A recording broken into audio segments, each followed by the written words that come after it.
Dalam bernegara, Amerika menggunakan strategi banyak muka untuk menaklukkan negara lain. Catatan yang kita sepakati adalah negara Amerika itu negara agresor. Banyak alat mereka untuk melakukan agresi dengan smart power-nya, seperti atas nama demokrasi, atas nama HAM, atas nama peacekeeping, menggunakan kekuatan dolar dan kendali negara lain dengan hutang memakai IMF, memakai World Bank, serta lembaga rating. Pengusaha besar Amerika melakukan hostile takeover ala Wall Street milik swasta untuk makan swasta negara lain. Private equity army dan defense kontraktor masuk ke sebuah wilayah sebelum kemudian mengambil sumber daya alam suatu negara, dan itu banyak sudah dilakukan. Libya disikat, Irak disikat, dan banyak negara lagi. Kemudian sisi lain, Tiongkok juga sama di dalam melakukan agresi ekonominya demi menghidupkan 1,5 miliar penduduk Tiongkok. Tiongkok memakai 3 instrumen utama, yaitu mengendalikan hukum sebuah negara, mengendalikan media di negara yang akan dia incar, dan pejabat di suatu wilayah atau negara yang ditarget. Kemudian Tiongkok melakukan siraman ekonomi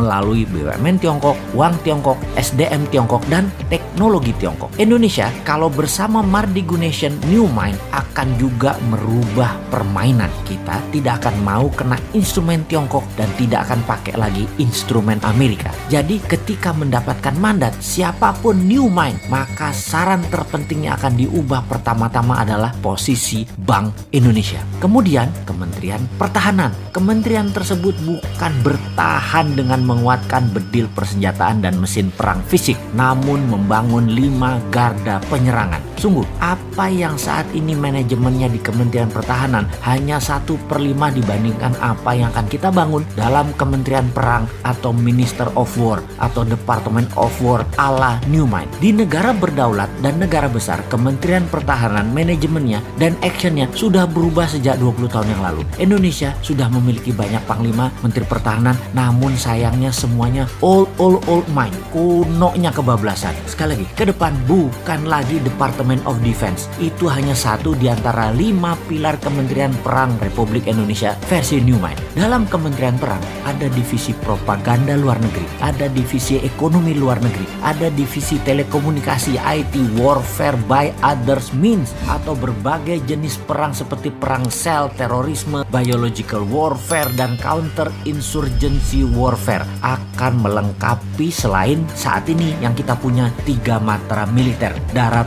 laut, udara. Panglima tentara adalah wamen atau wakil menteri, atau bisa juga merangkap sebagai menteri pertahanan tergantung kebutuhan dan situasi serta kemampuan individu panglima tersebut. Dimana kalau panglimanya juga menteri perang, wamennya dari instrumen lain yaitu sipil yang berpengalaman luar negeri. Itu bisa juga. Atau dibalik, mana yang penting? Yang penting mereka paham, berani bertindak, dan cepat mengambil keputusan. Department of Homeland Security adalah kementerian yang membawahi kepolisian. Kepolisian sekarang tidak direct ke presiden, tapi di bawah kementerian. Kementerian Homeland Security dan National Defense Council di bawah Menko Pertahanan, Keamanan, dan Perang, Menko PKP. Ini nomenklatur kementerian baru. 3 pilar Mardigu Nation itu sederhana. Itu diwakili 1 Menko Ekonomi dan SDM, 2 Menko PKP, Hukum dan Politik, dan 3 Menko Kesra dan HAM. Di dalam membangun kekuatan serang, maka pasukan elit Densus Gultor menjadi 1. Densus di dalam, Gultor serang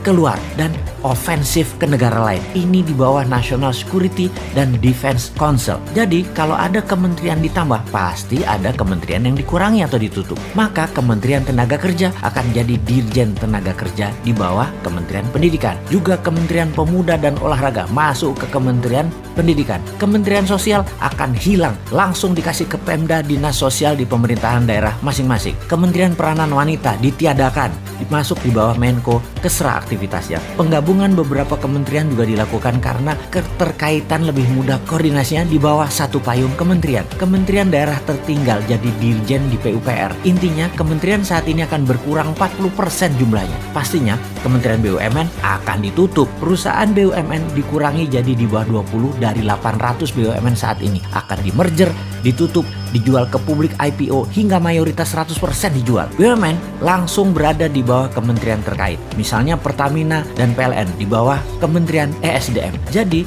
New Mind akan mengembalikan semua fungsi alat negara sesuai Undang-Undang Dasar 45, di mana kementerian adalah jabatan politik dan sebagai regulator, tidak lagi sebagai operator. Kemudian pastinya swasta nasional pengusahanya termasuk UKM boleh membangun dan berbisnis sama dengan Pertamina serta PLN. Boleh punya sumur minyak sendiri, penyulingan minyak sendiri, distribusi hingga SPBU. Begitu juga di listrik, bisa membangun power plant sendiri, distribusi transmisi kabel sampai ke konsumen. Percayakah ternyata harga BBM bisa lebih murah dari sekarang, harga listrik bisa lebih murah dari sekarang, serta menjangkau seluruh wilayah Indonesia karena swasta yang bergerak. Makanya New Mind itu heavy on private, kalau Old Mind itu heavy on government. Bersama Old Mind rakyat hanya disuruh nonton serta keprok-keprok tok. Bersama New Mind UKM terbang menaklukkan dunia.